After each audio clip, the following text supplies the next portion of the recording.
And I wrote about this a couple years ago. I think it was 5 years ago over at Above Avalon. I looked at Apple Watch and I said, this is a paradigm shift.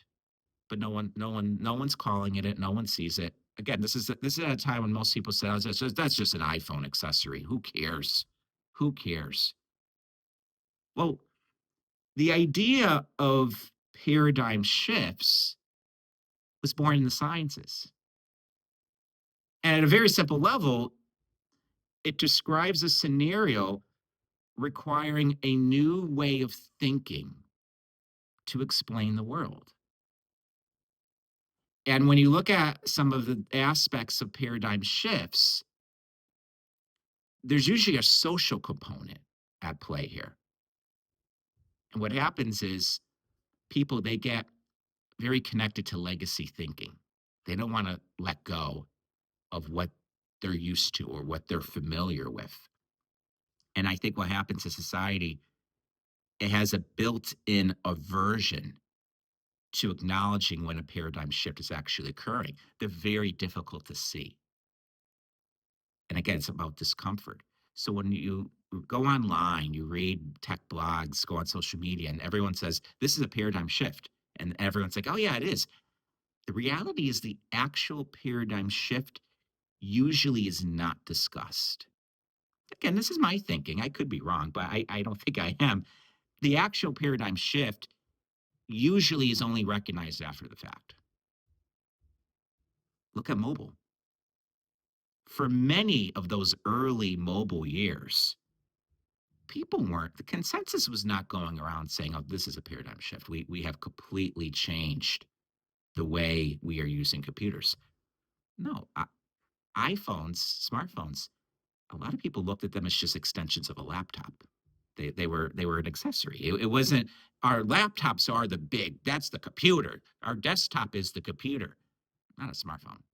It was only after the fact, once we saw how mobile changed the world, that we said, oh yeah, that's a paradigm shift. So I do think paradigm shifts, they are often wrapped in skepticism and doubt. And what's one product that had a lot of skepticism and doubt surrounding it? Apple Watch. What's another product that has a lot of skepticism and doubt surrounding it? Apple Vision Pro. So I do think wearables, I think they are a paradigm shift. And again, what we're talking about is they change the way we engage with computers. So much focus is on AI. And I don't want to necessarily make this episode be about AI. It's just we tend to, consensus tends to underemphasize hardware when talking about computing, paradigm shifts.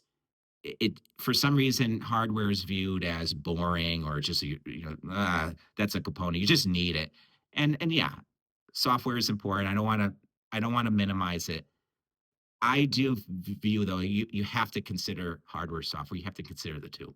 You have to consider how they come together. And that's another key thing about wearables and paradigm shifts, Apple Vision Pro. You can't just be really good at software with wearables, and you can't just be really good at hardware. You need to be good at both of them. And I continue to think that a lot of companies out there, they're struggling. They at least recognize that wearables are a big deal. I think a lot of them probably have been reading above Avalon, if I'm being honest. They recognize wearables now matter, but they realize also that Apple Watch has a really big lead. And when you look at Apple Vision Pro, Apple's doing things here that's very different than the industry. And we'll talk a little bit more about this in Give Me a Break in particular in terms of what some competitors are doing. I think it's ridiculous, but we're already seeing Apple influence things.